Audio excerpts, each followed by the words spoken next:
First thing we're going to do here is take out the whole can, the exhausts here. There's on this sled there's 5 springs holding it in place. There's one right down here by the chain case. There's another one halfway between the chain case and the header here. And then we have 3 holding it onto the header. You can see I already have one of them removed. All I'm going to use for this is a tool I kind of made up here. It's just a flat-headed screwdriver that I cut a little slot in.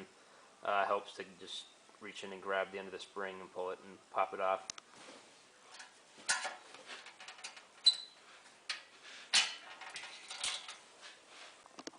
If you don't want to make this tool, you can probably just use a pair of needle nose vice grips or needle nose pliers, and that'll probably work fine for you.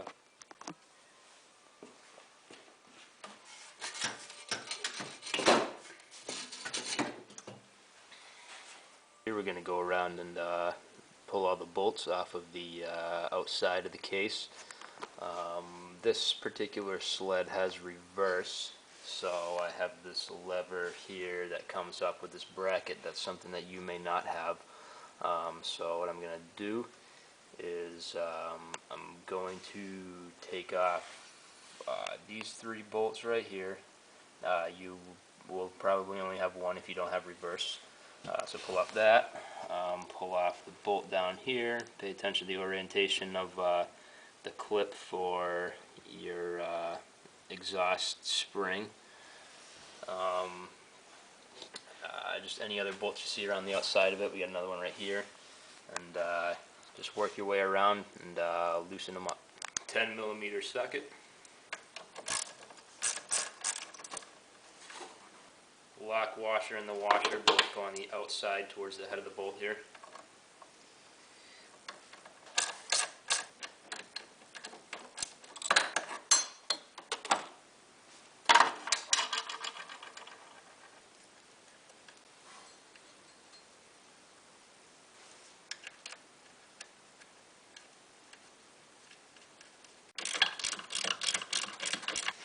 Just like when you're taking anything apart, you just want to take a look at the length of the bolts here to make sure that they're all the same length. If they're not, you want to pay attention to which length goes in which spot.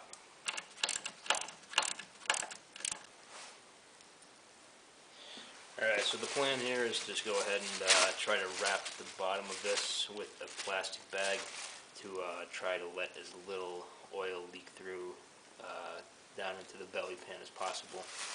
Also going to create kind of a tinfoil liner in there as well.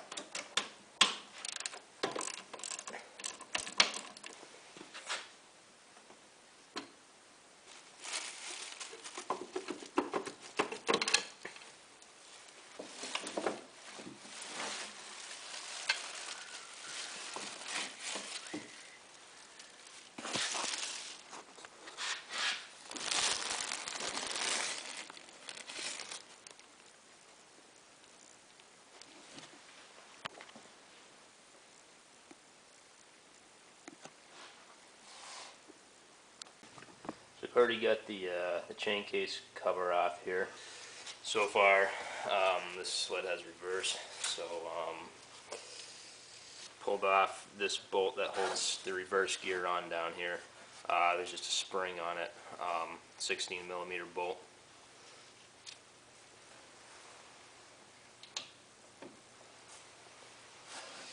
I'm going to pull off the over this little cog here. There's a shim that goes on the outside of the gear. Pull it off, make sure not to drop that. Remember where it goes.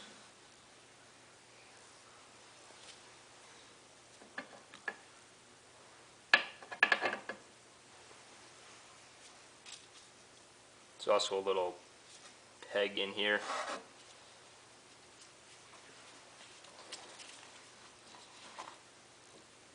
pull off the gear that drives the track now.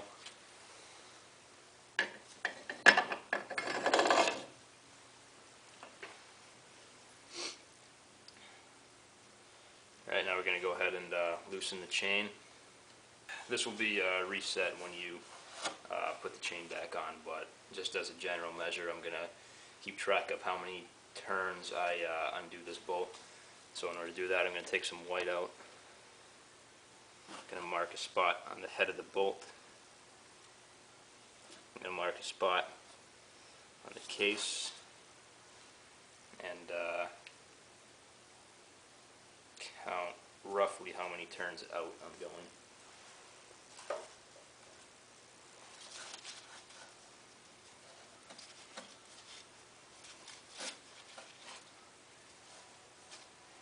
Yep. 1, 2, 3, 4, 5, 6, 7,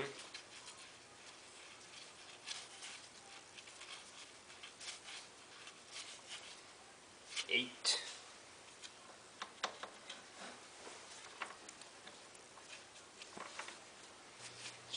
'pair of wire cutters.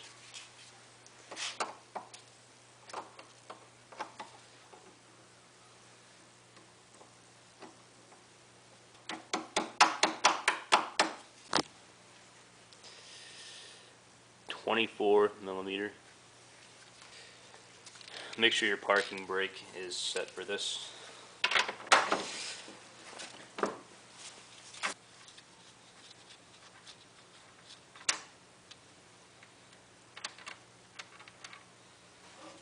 Two washers on here. One's a little bit thinner around, the other one's just... This one's more of a spacer, this one's more of a washer.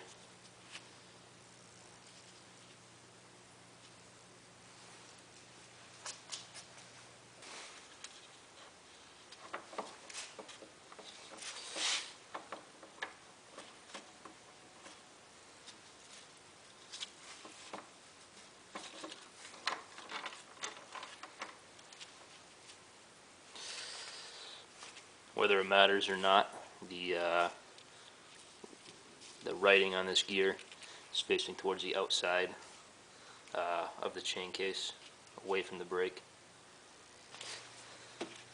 Take off the chain now.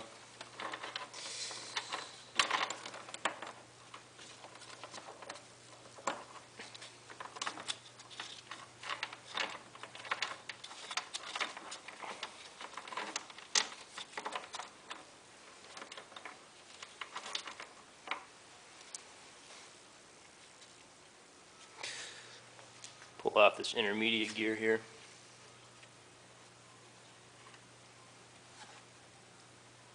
Get a spacer on the back. We have this pin, this little almost rubber pin on the front here.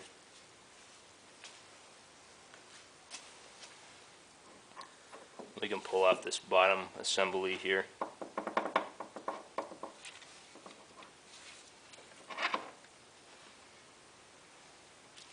Comes out, there's a couple pieces to it. Have this outer cog shaft here, kind of a spacer on the inside here, and then the actual drive gear itself. Now the chain case is essentially empty and can be removed by loosening all the bolts on the outside. Next thing we're going to do is take off the brake caliper here.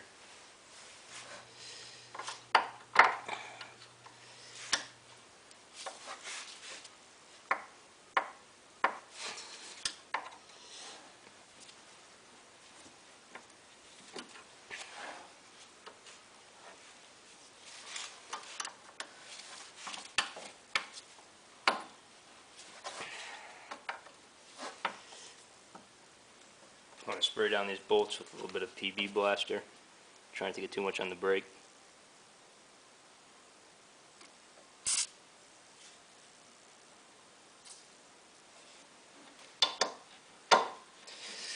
.16mm.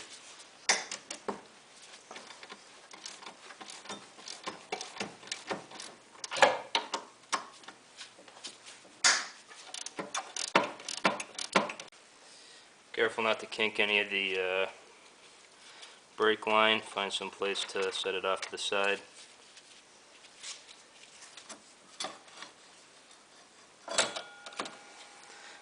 Make sure not to squeeze the brake while this is apart.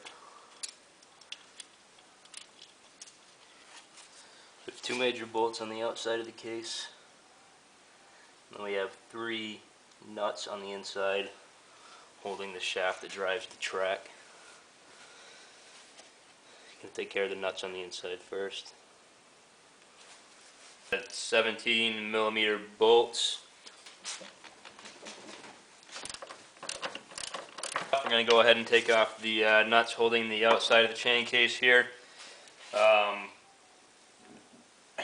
They're just, again, they're 17mm. I'm going to put a little bit of PB Blaster on the threads just to help lube them up once the nut gets moving.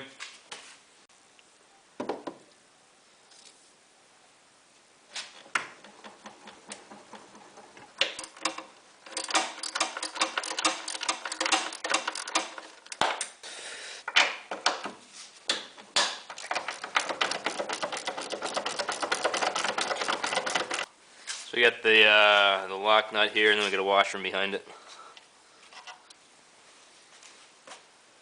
Pulling this pin out of right here. There's a little key on it that keys into the back side of the chain case. Just go ahead and prop up the rear end of your sled so that you don't have any weight sitting on the track. I just did it with a little stand I made up here. So as you can see, there's no weight sitting on the track, it's all resting on the stand. My track happened to already be loose from something else I was already doing. What you're going to do is go ahead and loosen the bolt in the middle of the rear idler wheel here, and then you're going to come around and loosen up this adjuster bolt right here that allows this wheel to slide in that way. So that'll loosen up your track for you. You want to do that on both sides of the sled. On this sled, that's a 16mm bolt for both holding the wheel on and for adjusting. Now the case should more or less pull right off.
we got the case cover back on here, all ready to fill with oil. What happened was one of these four outer casing bolts here, the one way down on the bottom towards the back of the case, ended up snapping on me. So I ended up having to pull the entire case, the backing and everything off, in order to get that out and be able to put a new bolt in there.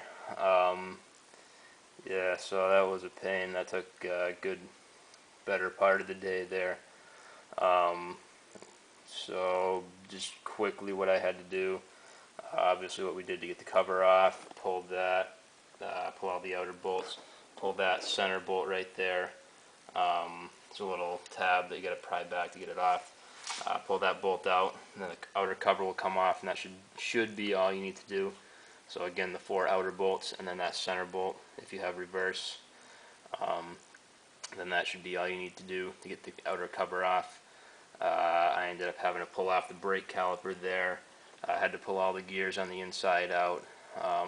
Then from there were 5 bolts to get the backing of the cover off, which was right there. Another one right down right there, and then there were 3 on the inside. From there you need to loosen up the track, which is just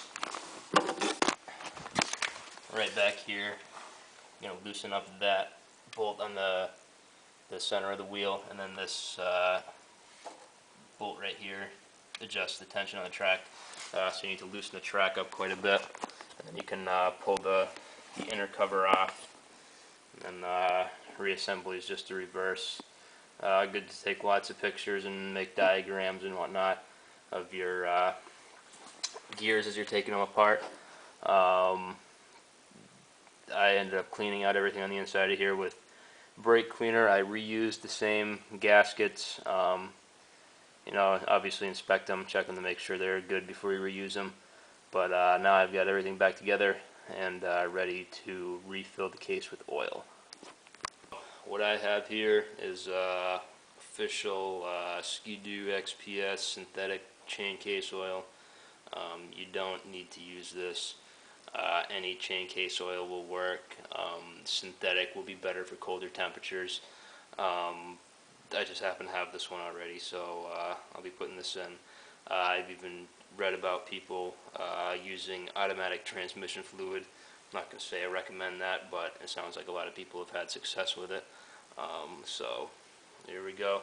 It takes 8.5 ounces. This bottle is 12 ounces. So just keep that in mind.